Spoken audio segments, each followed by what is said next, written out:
Well, hello and welcome to the KX Country Clubhouse. I'm Bob Saye with KX96, and we are joined by the Hunter brothers, Ty, Luke, JJ, Brock, and Dusty. And guys, I'm happy to say right off the top, it's been almost a year since you joined us in the Clubhouse. And I can tell you just by looking at you, none of you are wearing the same outfit that you had on the first time. Congratulations. Way to go.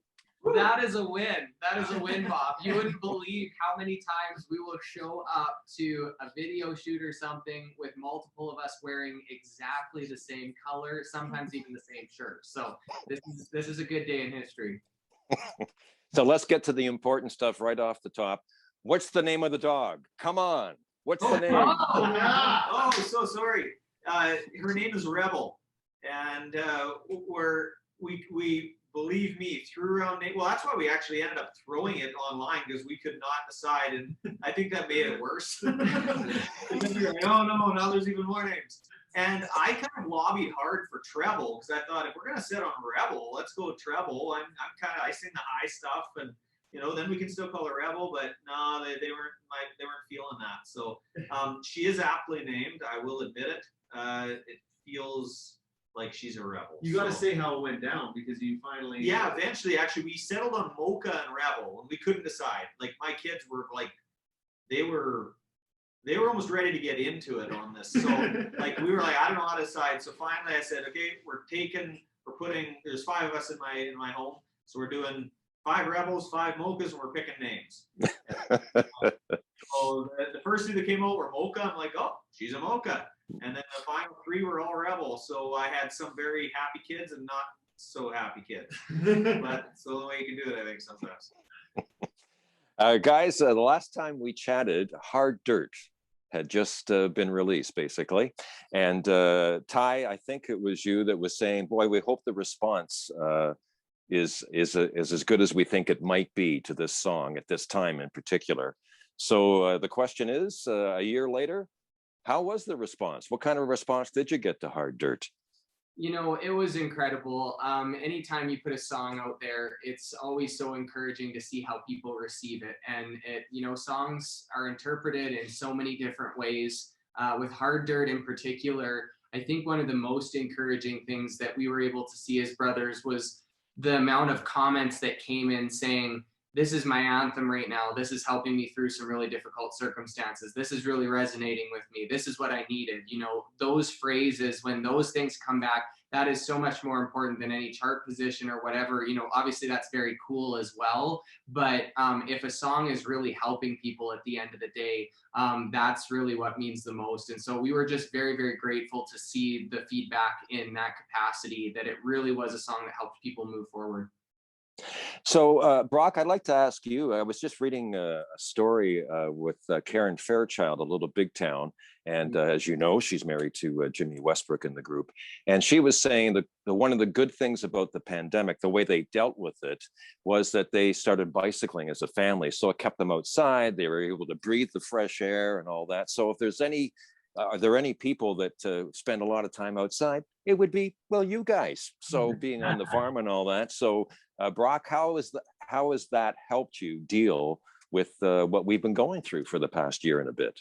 Yeah, well, having the farm has been a real blessing, because we've been able to, we've been able to be creative, and here we're actually in the studio right now. So we've been able to put a lot of creative energy into writing and recording and that sort of thing. But having the farm, you're outside, you're running around, you're doing all sorts of stuff. And then I'm very blessed that I got my pilot's license about 11 years ago. And so that's kind of get to see the world from a different perspective. And when things are hard, kind of flying to me is so much more than just sitting in an airplane and cruising around in the sky. It's kind of where the worries of the world that are left behind for a few moments in my head is in the cockpit, and it's in the sky there.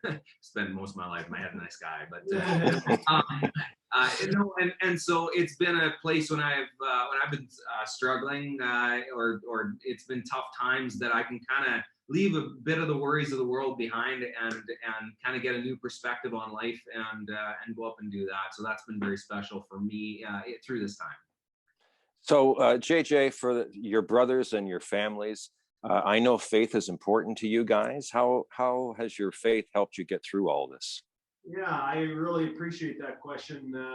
It's something that doesn't always come up in conversation, but is very important to us.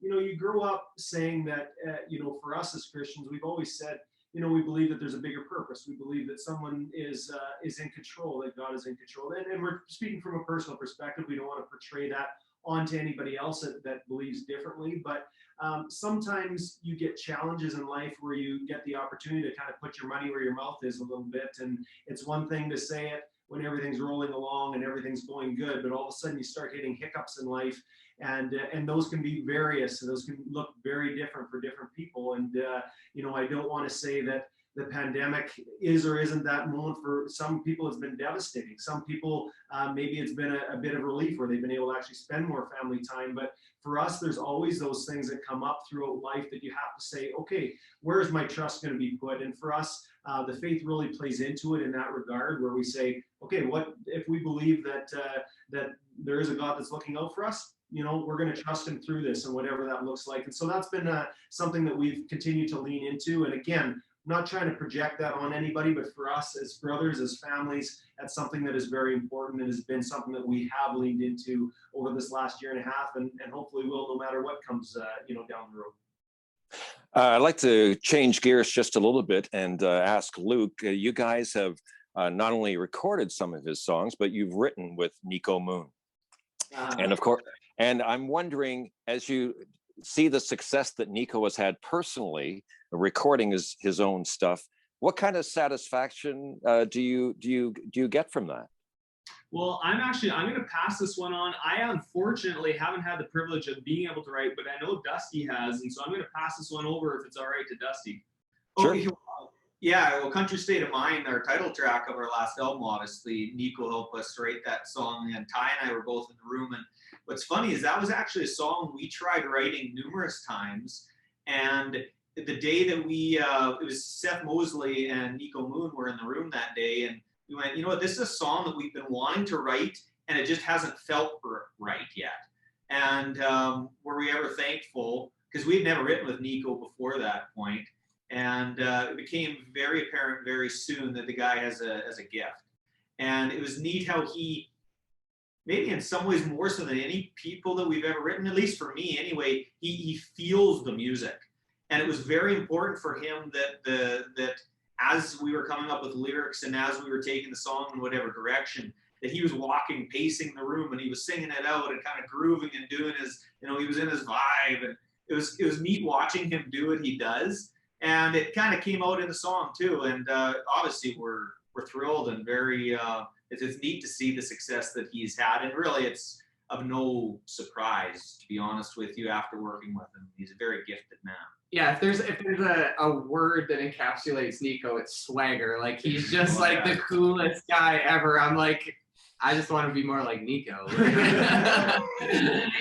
guy, yeah, his name is everything. So yeah, to see his song hit #1 the other day was super cool. We're so happy for him. He deserves it for sure. Yeah, I respect him as an artist, a performer, and a writer. I know that he wrote on every single song of Sir Roosevelt's album there, and so on a writing front, we got to see him perform live down in Nashville there, and he's awesome. An incredible dude.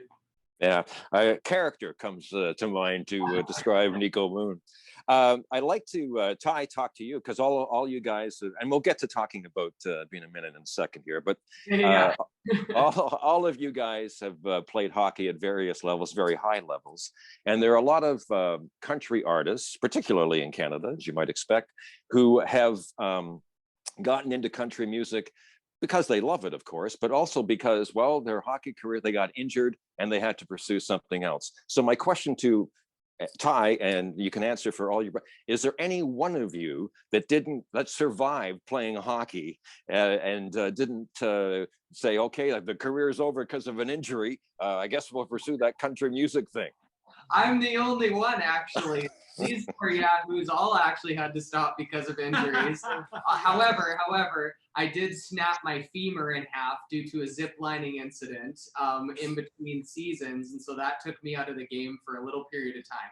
But it wasn't like the reason for, like, these guys all actually got injuries on the ice to some capacity. Brock had who knows how many concussions, like 12, what, 8? I don't even know.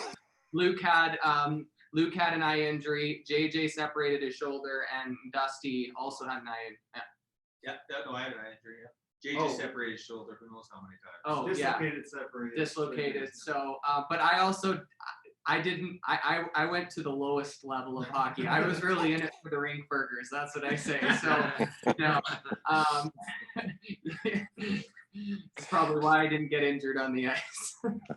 So the lesson is, don't pursue hockey. Forget about it. Just go directly to country music.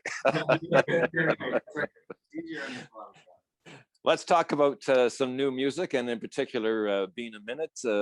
Brock, why don't you jump in and describe the song, how it came to be, and all that good stuff. Yeah, so we just came off releasing Hard Dirt, and just wanted you to know, in 2020, we felt that we wanted to release some statement songs, some songs right from the heart, and hopefully songs that would resonate with the people out there and what people are walking through. But going into 2021 here and going into the summer, it's been a minute since we've been able to be on the road. It's been a minute since we've been able to experience hanging out with people, and that people have been able to go out and do all the things that they've wanted to do and that they are passionate about doing, and a lot of people have been cooped up at home. And so it's a phrase that you commonly hear, that just about every conversation at some point, no matter where you're at, that, hey, it's been a minute since I've seen you, or it's been a minute since we've done this together, we should hang out. And so to integrate that into a song, into a summer song, we wanted it to be upbeat, we wanted it to be full of life and fun. We love to have a blast up on stage. And so and it's been a minute since we've been able to do all of those things, and so to integrate that into a song and going into the summer here, we felt it was fitting. So Luke, usually when a song comes out, that means there's more in the offing. So is this just a precursor to what we can expect from the Hunter brothers? Absolutely. I think I don't know how much we're able to say right now, but yeah, most definitely. Brock alluded to the fact that we've been we're in our studio right now. We've been in our studio a lot over the winter, and writing, recording, doing a lot of different things. And so yeah, we have absolutely new music come down the pipeline, and we're excited to show everyone what that is at some point in time here. And JJ, in terms of this past year that we've been going through, a lot of artists have said, I've never actually been more creative than I have been now. And it's actually been a good thing to be kind of centered at, home or whatever, and be creative that way. So have you guys found that as well? Yeah, and we've said, and we've had conversations with other people that we're excited to see what comes out of this, because you put that many creative minds in creative spaces and kind of pent up. There's going to be some incredible stuff come out. For us, we've leaned in multiple ways. One of the things that we've talked about it a couple times is the studio. And for me personally, one thing that I've always been interested in, but haven't really leaned into until this last year and a half or so, has been the actual production and engineering side. And so building the studio, we weren't sure at the time how much it would get used, but we had it built before, COVID and everything hit. And it has just provided opportunity to really lean into it. And it's been so fun having a space where we can come in, and if we're recording a song, maybe you're feeling it that day, maybe you're not, but it's okay. We can come in tomorrow and try it again. And if we get down the road and we have a finished product, in fact, in Hard Dirt, there was a line that the song was literally going out. I think it was within that week or something. And Dusty sent me a message and saying, we totally blew it. We didn't have harmony on such and such a line. We said, okay, well, let's go in. We popped into the studio. We were busy on the farm, but we popped in one morning, early, sang the line, fired it to our producer, bang, it was in the song. And so it's just provided us an opportunity and to explore things in a way that we had never done before. And that's been one of the very great positives that's come out of it, and having that creative time and space. Mm-hmm. The song Being a Minute, by the way, is out this week, as it turns out. So we look forward to hearing it. Now, the last time we chatted, all the NHL teams were basically getting ready to head into the bubble, and one of the Hunter brothers correctly predicted the Tampa Bay Lightning would win the Stanley Cup. Would you raise your hand? That was pretty special. I was not only did I know they had a good team, but I mean that was extra special for me. I picked them in particular because my best friend growing up, Braden Colburn, played for them, and so that was pretty neat watching him hoist the cup. That was pretty special. Anybody care to predict who will win the Stanley Cup this go around? What do you think? Tampa Bay.